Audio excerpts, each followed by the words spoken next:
aumento dos rebanhos, fecundidade das famílias. E em tempos de seca e de peste, eram sacrificados a esse falso deus Baal vítimas humanas, sobretudo crianças primogênitas, no intuito de apaziguar a sua ira. A vítima era queimada viva, e os cultos a Baal incluíam muita licenciosidade e prostituições. É daí que surgiu a tradição das prostitutas cultuais, mulheres que se prostituíam praticando sexo no templo. Para com isso, eles acreditavam que isso estava excitando os deuses, que ficavam felizes e mandavam chuva sobre a terra.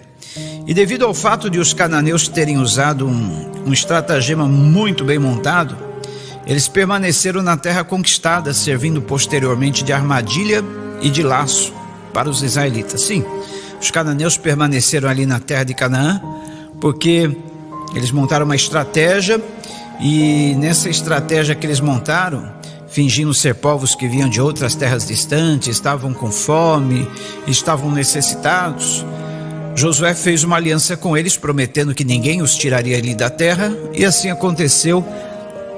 Eles permaneceram na terra que Israel herdara, se tornando um laço constante para os israelitas. Muito bem. E com certeza a influência recebida destes povos foi mais forte na vida de Manassés do que aquela que ele recebeu em seu lar. Vai aí um alerta aos pais: se a influência recebida pela criança em casa não for maior do que aquela que ela recebe no mundo, certamente se desviará dos ensinamentos do Senhor. Ensinamento, segundo Provérbios 22:6, ensina a criança no caminho que deve andar, mesmo depois de grande não se desviará dele. Esse ensinamento envolve treinamento constante, que envolve muito aprendizado pela observação, principalmente pela observação.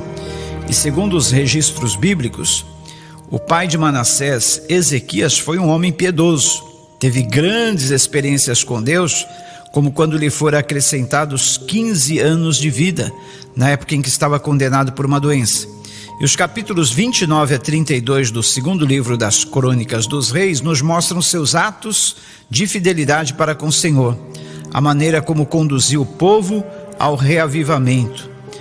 Uma falha que a palavra nos relata está em sua vida. Está em segundo livro de Crônicas 31:25. Então essa falha que a palavra nos relata na sua vida está em segundo livro de Crônicas 31:25, que diz: mas não correspondeu Ezequias aos benefícios que lhe foram feitos, pois o seu coração se exaltou, pelo que houve ira contra ele, contra Judá e Jerusalém. Então, aí foi uma falha na vida de Ezequias, o pai de Manassés. Mas, voltando a falar de Manassés, ele tanto foi influenciado pelos pagãos que ele praticou toda a sorte de idolatrias. Diz o texto lido que ele edificou altos lugares de adoração aos ídolos, levantou altares a Baalins, que é o plural do deus Baal. Ele praticou feitiçarias, inclusive queimando seus filhos, oferecendo-os aos ídolos, praticou agouros, adivinhações, necromância, enfim, profanou o templo, colocou nele uma imagem de escultura no local antes consagrado, escolhido por Deus para ali colocar seu nome. Enfim, todas essas atitudes e muitas outras praticou Manassés, e a palavra diz que um abismo puxa outro abismo, um abismo chama outro abismo, e assim Manassés foi decaindo cada vez mais, até se distanciar de tal forma do Senhor, que ele foi levado cativo, preso, ficou preso, literalmente preso. Somente quando ele clamou ao Senhor, se voltou arrependido para Deus, Deus o restaurou. Lembremos-nos que nós somos templo, santuário do Espírito Santo. O que nós temos colocado nesse templo, nesse santuário do Espírito Santo, que é a nossa vida? Nós podemos também influenciar outros com o nosso erro. Devemos tomar cuidado com as atitudes que nós praticamos, porque senão as consequências vêm.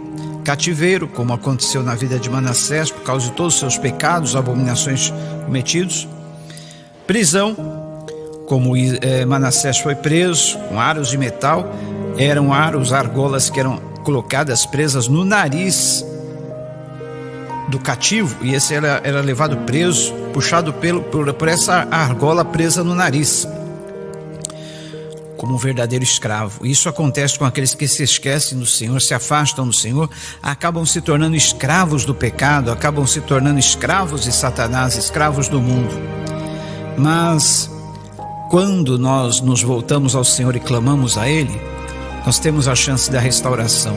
Diz o texto que ele clamou, suplicou ao Senhor, se humilhou, orou a Deus e se tornou favorável a Ele. Ele reconheceu que só o Senhor é Deus. E depois disso, ele edificou o muro e o levantou muito alto. Ou seja, isso fala de proteção na nossa vida. Quando somos restaurados, imediatamente temos que colocar uma proteção à nossa volta. A proteção da palavra de Deus nos circundando, a proteção das orações, da vida piedosa com Deus. E ele limpou o templo dos deuses estranhos, falando da limpeza que devemos fazer na nossa vida, e finalmente restaurou o altar, porque altar é lugar de sacrifício, e esse local de sacrifício que é a nossa vida tem que estar restaurado, para que nós possamos oferecer a Deus sempre sacrifícios que Ele se agrade na nossa vida. Romanos 12, 1 e 2 diz: rogo-vos, pois, irmãos, pelas compaixões do Senhor, que apresenteis os vossos corpos em sacrifício vivo, agradável a Deus, que é o vosso culto racional, e não vos conformeis, não tomeis a forma desse mundo, para que possais experimentar qual seja a boa, perfeita e agradável vontade do Senhor. Que Deus assim nos abençoe e que possamos sempre estarmos na presença do Senhor. Se porventura nos afastamos, restauremos a nossa comunhão com Deus, voltemos ao primeiro amor, estejamos ligados em comunhão com Ele. Os dias são maus, os dias são difíceis, os sinais dos tempos estão aí, precisamos vigiar mais do que nunca. Oremos então.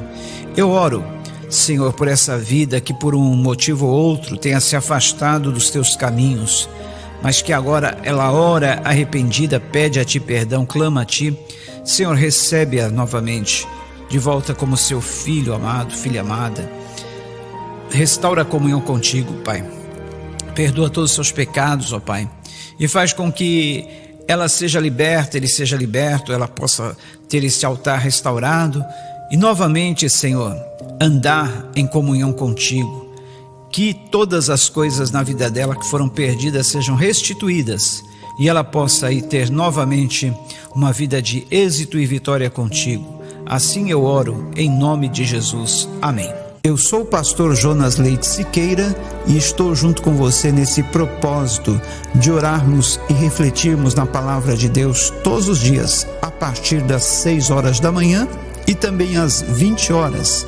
Se você ainda não é inscrito no nosso canal, se inscreva, canal Plenitude Net. Ative o sininho para receber as notificações todas as vezes que postarmos esses vídeos para você. E curta, se gostar, compartilhando também com outros, para que outros possam ser beneficiados através destas mensagens. Que Deus assim abençoe a tua vida, em nome de Jesus. Amém.